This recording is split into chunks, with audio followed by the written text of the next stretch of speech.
If someone finds this, please listen to me. My name is... The man's voice falters, as if he has forgotten the most important word of his life. On the tablet screen, his face appears shaky and distorted. Sweat runs down his forehead even though the air around him is freezing. The camera seems tilted, partially revealing an empty lab and a corridor beyond. He tries once more, his voice tired and desperate. Whoever you are, don't come here. The base is empty. Or maybe we were never here, I don't know anymore. I don't even know if I'm still me.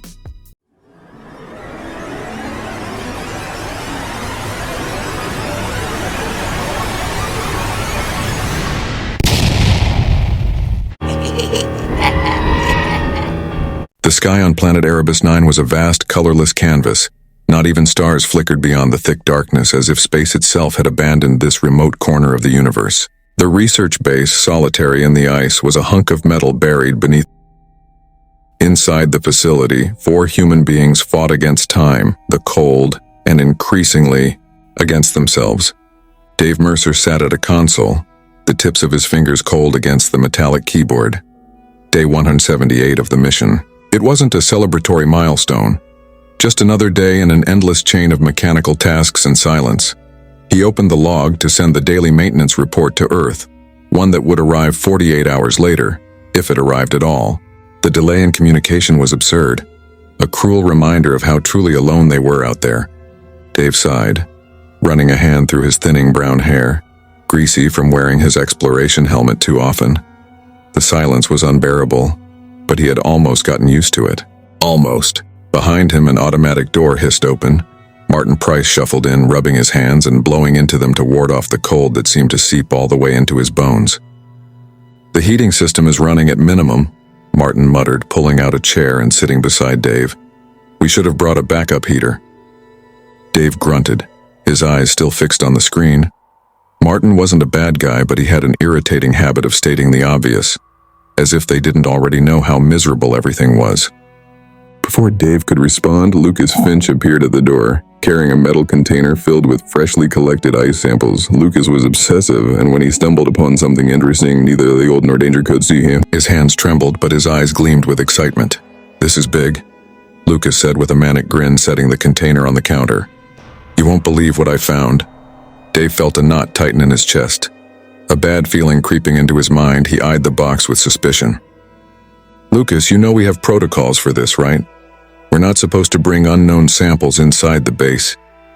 No time for protocols, and Lucas shot back. This could change everything. It's not just ice, there's something else in there. Organic matter. Martin raised an eyebrow but said nothing. Dave, however, felt uneasy. Something about the discovery felt off, as if the air in the room had suddenly grown heavier. Dave had always been cautious. Keeping everything under control was his job. But now, Lucas's enthusiasm felt out of place, out of control. We need to isolate that outside, Dave insisted. We don't know what's in the sample. Are you kidding? This is history, Lucas replied, already prying the box open without waiting for permission. The lid creaked and for a moment a faint metallic odor escaped. Dave stepped back. Inside the container, encased in a brittle layer of ice, was a gelatinous substance. A translucent tissue that throbbed faintly under the cold lab light. It looked alive. Do you feel that? Lucas asked, his eyes glued to the mass. It's almost like it's thinking. Martin took a step back, visibly unsettled. This doesn't feel right. Dave felt it too, a growing sense of unease, a knot tightening in his mind as if he were looking at something that should never have been uncovered. He turned to Lucas. We isolate it now. If something goes wrong, there's no calling for help. We're alone out here. But Lucas only smiled, his eyes still locked on the sample as if hypnotized. Maybe we're not as alone as you think. The cold in the base seemed to deepen, and Dave realized that something inside him had already started to shift. An invisible weight filled the room, and though he didn't fully understand it yet, he knew nothing would ever be the same again. 2 days had passed since Lucas brought the sample into the base, and everything started falling apart quickly. His behavior changed. It wasn't sudden. In fact, that was the worst part. The deterioration came like a slow wave, almost imperceptible, like an invisible leak spreading through every corner of his mind. Dave noticed the first cracks at breakfast. Lucas sat at the table, his eyes vacant, chewing on a piece of bread as if he had no idea what he was doing. Sarah tried to make small talk, but he answered with disjointed sentences. "Did you analyze the sample?" she asked. Lucas stared at her for a long moment as if he didn't recognize her. Then he muttered, "The sample? What sample?" Dave's stomach twisted. Something was deeply wrong, and he knew it. Lucas was obsessive, incapable of dropping a discovery before getting every answer. How could he simply forget? "Lucas, are you okay?" Dave pressed, his voice tense. Lucas blinked a few times, confused. I don't remember why we're here." A heavy silence fell over the room. The metallic clink of Sarah's spoon against her cereal bowl sounded deafening. Martin shifted uncomfortably in his chair but said nothing. Dave pushed his coffee aside and leaned forward, trying to understand what was happening. "What do you mean? Are you tired?" Lucas didn't answer. Instead, he got up from the table and slowly walked down the hallway. He looked lost, like someone who had just woken up in an unfamiliar place. The sense of imminent danger swelled within Dave. Something was taking Lucas from the inside out. Dave tried to rationalize Lucas's strange behavior. Maybe it was just exhaustion. Maybe they were all going a bit crazy after 6 months trapped in the ice, but deep down, he knew it was more than that. The feeling buzzed in his mind, impossible to ignore. He decided to check on Lucas later that night. The dormitory was silent when Dave opened the door. Lucas's bunk was empty. Dave searched every common area, but there was no sign of him anywhere. Then he went to the decontamination room. What he found made his blood run cold. Lucas's suit lay abandoned on the floor, completely empty. There was no trace of him, no logical explanation for how or why he would have taken off the suit there, or where he could have gone. Dave took a step back, the weight of isolation crushing him like never before. The metallic cold of the base felt more oppressive now, as if it were closing in around him. He tried to stay calm, telling himself that maybe Lucas was somewhere else. Maybe he had gone outside, though the idea felt absurd. But the truth settled over him like a weight on his chest. Lucas was simply gone. Dave grabbed the communicator from the desk and called Sarah and Martin. They arrived within minutes, tension etched across their faces. Dave showed them the empty suit and explained that he couldn't find Lucas anywhere. "He took off the suit in here?" Sarah asked, disbelief thick in her voice. Martin rubbed his forehead, nervous. "That doesn't make sense. He wouldn't go out without the suit. Maybe he never left," Dave murmured, a prick of paranoia creeping in. He leaned closer to Sarah, his voice low and tense. "Something is happening here, and we need to figure out what it is." Later that night, while the others slept, Dave tried to send an emergency message to Earth. The transmission was unstable, and he knew it would take 48 hours to get a response. If they got one at all, he couldn't wait for help. They were on their own, and something was stealing people right before their eyes. When he lay down in bed, Dave's head throbbed. He tried to close his eyes, but just as sleep began to take him, he heard a sound. Whispers, faint like wind moving through a corridor. He sat up in bed, his heart pounding. "Lucas," he called into the darkness, his voice trembling. No answer, just the cold silence of the base. And then he saw it. Something moving across the window's glass, too fast to be real. The dim light reflected a shadow, a silhouette that felt unsettlingly familiar. It looked like Lucas. Dave froze, unable to breathe, and deep in his mind an insidious question surfaced. Did I really see Lucas, or was my mind playing tricks on me? When he blinked, the shadow was gone. He lay back down but didn't sleep. Fear began to seep into every thought like an invisible contamination. Something that couldn't be isolated or contained. Something that was already with them. On the third day since Lucas's disappearance, everything at the base began to unravel, not in visible pieces but in the minds of those who remained. It was as if a slow erosion was corroding their memories, one grain of sand at a time, until the past and the very identities of the crew started to dissolve. Dave sat at the control desk, staring blankly at a communication screen that seemed lifeless. 48 hours had passed since he sent the message to Earth, but no reply came. The interface light blinked intermittently, as if mocking him. Martin Price shuffled into the command room, his eyes distant, his expression hollow. He held a screwdriver, spinning it repeatedly between his fingers like a child playing with something meaningless. "The heating system's broken," he murmured. "I need to fix it, but..." "But what?" Dave asked, impatient. Martin looked down at the tool in his hand, frowning as if it were completely foreign to him. I forgot how." Those words hit Dave like a punch to the gut. Martin was the mission's engineer, responsible for installing and maintaining every system. He could fix anything with his eyes closed. Forgetting how to repair a basic system didn't make sense. "What do you mean you forgot?" Dave pressed, trying to stay calm. Martin ran a hand over his face, clearly frustrated with himself. "I don't know, I can't remember what I'm supposed to do." Panic began to creep into Dave's chest. The contamination, whatever it was spreading, stealing more than just Lucas's mind. And now he wondered how long it would be before it got to him, too. That afternoon, Dave decided to search for answers. He scoured the lab, the dormitory, even the storage room, but found no sign of what had happened to Lucas or why memories were slipping away. Then he found the first note. It was pinned to the wall in the hallway near the dormitory. "Don't trust them." Dave frowned. The handwriting looked like his, but he had no memory of writing it. As he pulled the note from the wall, he noticed others scattered around the base like breadcrumbs left for himself. "If you're reading this, don't leave the base. They are inside your head." Martin has already been affected. The sense of danger intensified. Dave's mind felt like a tangled web of fragments, as if he were trying to recall something important but couldn't piece it all together. Every time he tried to focus, the thought would slip away before it reached completion. Later, Dave found Sarah sitting in the common room looking exhausted with a notebook open on her lap. She was writing frantically, as if trying to capture something before it vanished forever. "What are you doing?" Dave asked, approaching slowly. Sarah looked up at him, fear filling her eyes. "I'm writing down my parents' names. I need to remember them. But I can't. I write and it feels like the words are slipping off the page like water through my hands." A cold chill ran down Dave's spine.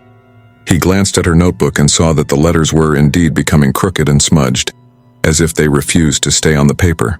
A list of crossed-out names filled the pages, and Sarah whispered to herself, "I can't forget. I can't forget."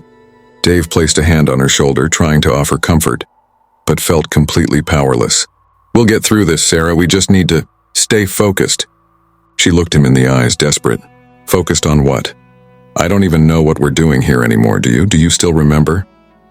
Dave opened his mouth to respond, but no answer came.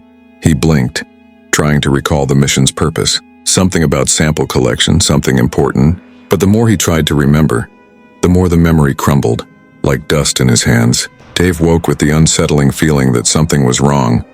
The base seemed colder, emptier than ever, and the thought of being alone began to haunt him. He knew Sarah and Martin were still there, but that didn't mean anything anymore. He couldn't trust them, not even himself. He stood up and found another note pinned to the dormitory wall. "Your thoughts are no longer your own. They're stealing everything." Dave stared at the paper for a long moment. The handwriting was his, but he didn't remember writing it. A suffocating sense of dread gripped his chest. Every part of his mind was becoming hostile territory, and the idea that he might lose everything, even the memory of who he was, terrified him more than death itself. Hours later, Dave called Sarah and Martin to the control room. Both looked utterly exhausted. Sarah seemed on the verge of collapse, and Martin could barely keep his eyes open. They were both unraveling fast. "We need to isolate ourselves," Dave said bluntly. "We don't know what's affecting us, but maybe if we stay in separate spaces, we can slow it down." Sarah narrowed her eyes. "What are you saying? You want to lock us in different rooms?"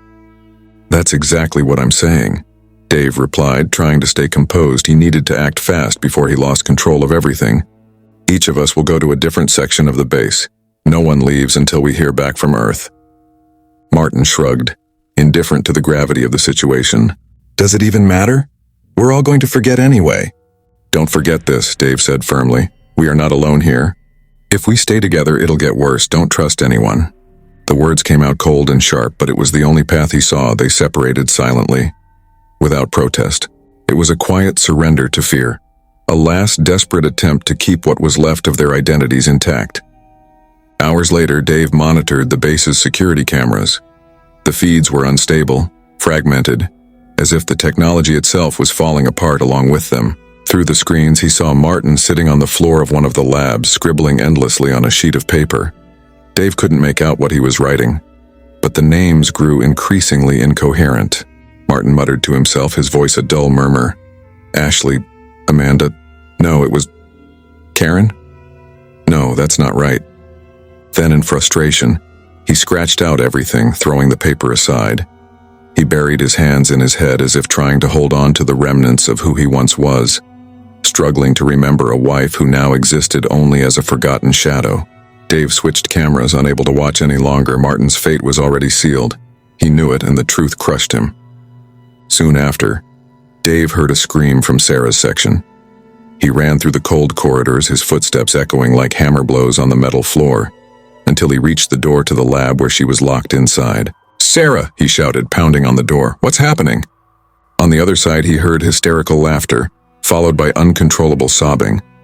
"I don't know who I am anymore, Dave," she cried, her voice breaking. "I don't even know if I'm real." Dave closed his eyes and pressed his forehead against the door. There was nothing he could do to help her. Nothing he could do to help anyone. All that remained now was to wait. And waiting was a slow, merciless sentence. "You'll be okay, Sarah," he lied. "Just hang in there." The sobbing continued from the other side. Dave backed away slowly, his heart sinking in his chest. He knew she was lost, just like Martin, just like him. Back in the control room, Dave sat by one of the windows overlooking the frozen wasteland outside. His reflection stared back at him. But something was wrong. He blinked slowly, and the man in the glass blinked a second too late. It wasn't him. Dave froze, panic locking every muscle in his body. He leaned closer, trying to make sense of what he was seeing, but the reflection smiled, a cold, distorted grin. He jumped back, his heart racing. It wasn't real, or maybe it was. Maybe he was already lost and didn't know it. And that's when he understood the most terrifying truth of all. The enemy wasn't in the base. The enemy was inside him. That night, Dave began writing notes to himself, short, direct messages trying to preserve pieces of who he was. But as he wrote, he realized he was slipping away faster than he had imagined.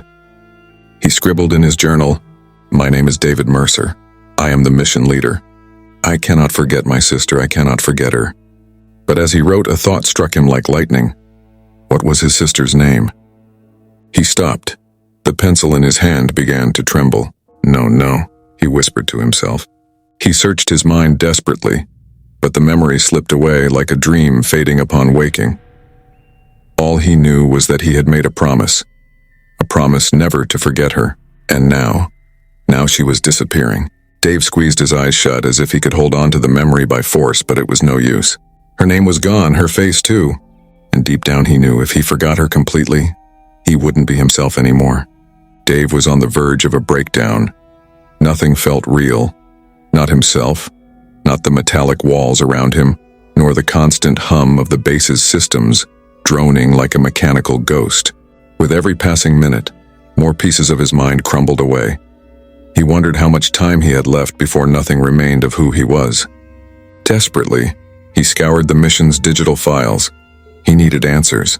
He wanted to understand how it all began, how the contamination had infiltrated them and dragged Lucas, Martin, and Sarah into this endless spiral of forgetfulness and madness. Finally, he found an old video recorded during the mission's early days. The title on the screen read, "Sample Log 01, Lucas Finch." Dave pressed play. The video flickered for a moment before revealing Lucas standing at a workbench with the freshly collected alien sample. His face was tense and troubled, a far cry from the manic enthusiasm he had displayed when he brought the substance into the base. Lucas glanced at the camera, clearly hesitant. "Something is wrong with this thing," he said. "From the very first contact, I started feeling that." He paused for a moment as if the words had slipped from his mind. Frustrated, he rubbed his face. "I feel like my memories aren't mine anymore, like they're being slowly erased." Lucas took a deep breath and looked directly into the camera, as if he wanted to make something perfectly clear for the future. The sample didn't come from the ice, it was inside us from the beginning. Dave found something out there, and ever since then nothing has been the same. The video froze and Dave felt his stomach sink. His body stiffened as if struck by an invisible sledgehammer. What?" he whispered, unable to believe what he was hearing. The video shifted to an earlier recording dated 3 months prior. This time, the man on the screen was Dave himself. In the footage, Dave spoke directly to the camera. He looked exhausted, defeated, as if he already knew he was losing the fight against his mind. "If you're watching this, you've already forgotten," he said, pausing to take a heavy breath. "I was the first to be contaminated. Everything you thought you knew, it isn't real." The present-day Dave stood frozen in front of the screen, his heart pounding wildly. The recording continued. You have to accept it, Dave. We're not ourselves anymore. Every memory is a lie, constructed to keep you in control. You're erasing the memories on purpose, thinking you're protecting yourself. But in truth, you were lost a long time ago. The video trembled and cut to black. Dave felt the floor shift beneath his feet. He had been the first. He'd been contaminated from the beginning, perhaps even before the mission started. Every note, every entry, every attempt to remember had been nothing more than a futile resistance against something that had already consumed him entirely. Dave tried to hold on to his most important memories, the ones he believed defined who he was. His sister's face, the accident, the promise never to forget her. But the harder he tried to summon these images, the more distant they became. They were like shadows slipping away from his mind, like water between his fingers. No, he whispered, clutching his head with both hands. No, I can't forget. But he already knew the truth. Her name was gone. The promise was gone, and with it Dave Mercer had vanished as well. What remained was only a hollow reflection, a simulacrum of who he had once been. He looked down at his trembling hands. It was as if he no longer recognized his own body. Every sensation felt distant, as though he were trapped inside a shell that no longer belonged to him. At last, he rose from the chair and carefully closed the tablet, as if sealing the truth back inside a box that should never have been opened. But it was too late. The entity had taken him completely, and there was nowhere left to run. Dave knew there was no way out. Every attempt to preserve his memories had become a cruel game, and he was losing. Or perhaps he had already lost, and was now just watching the inevitable collapse of who he once was. He was no longer David Mercer. He was a fragmented collection of thoughts slipping into oblivion without shape or purpose. But he needed to try one last time. He needed to leave something behind. Some proof that he had existed, that he had been human, if only for a fleeting moment. If he couldn't be saved, at least someone somewhere might know what had happened here. He powered up the tablet once more, his hands trembling and his breath heavy.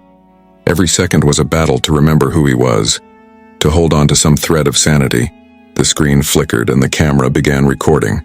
Dave stared into the lens with eyes that no longer felt like his own. The camera shook slightly with the unsteady vibrations of his hands. He opened his mouth to speak, but the words didn't come right away. Fear swelled within him, the fear that it was already too late. Then finally he began, "If anyone finds this, please listen. My name is..." He stopped. The sound echoed in the empty room. His name, the simplest, most essential word, was slipping from the tip of his tongue. "My name is..." He tried again, but the memory was falling into the dark abyss inside his mind. Who was he? What had he promised? His sister's face was now just a vague shadow, a distant idea fading away forever. "Don't come here, don't try to find us." He took a deep breath, his voice trembling and broken. "I'm sorry, whoever you are, run. Run before this happens to you too." Dave blinked, and for a brief moment he no longer recognized the man on the screen. Who was he? Who was recording this message? His own face looked like that of a stranger. The screen flickered one last time, and with a soft touch he ended the recording. Silence filled the room. Dave stood slowly, as if moved by an invisible force. He walked to the base's door and pressed the release panel. The cold, deadly wind of the frozen planet Erebus-9 rushed in like an invisible blade, slicing his skin. Without looking back, he stepped into the snow. There was nowhere left to go. There was no one left to hold on to. There was no more Dave Mercer. The figure in the exploration suit walked toward the white horizon, and his footsteps were swallowed by the wind. Inside the base, the lights flickered one by one, until the entire installation was consumed by darkness. The control room's security camera stayed on for a while longer, revealing an empty space, devoid of life. The final scene showed the tablet lying on the desk with Dave's last recording flickering on the screen for a few more seconds. His weak, fragmented voice echoed, "My name was... I'm sorry." The tablet's light blinked one last time, and then everything went dark. And so Dave Mercer was lost. Or maybe he never really existed at all. In the end, we are all made of memories, and when they fade away, what's left? Thank you for watching. Don't forget to leave a like, subscribe to the channel, and share this story. But remember, if you ever lose yourself within your own mind, you might never make it back.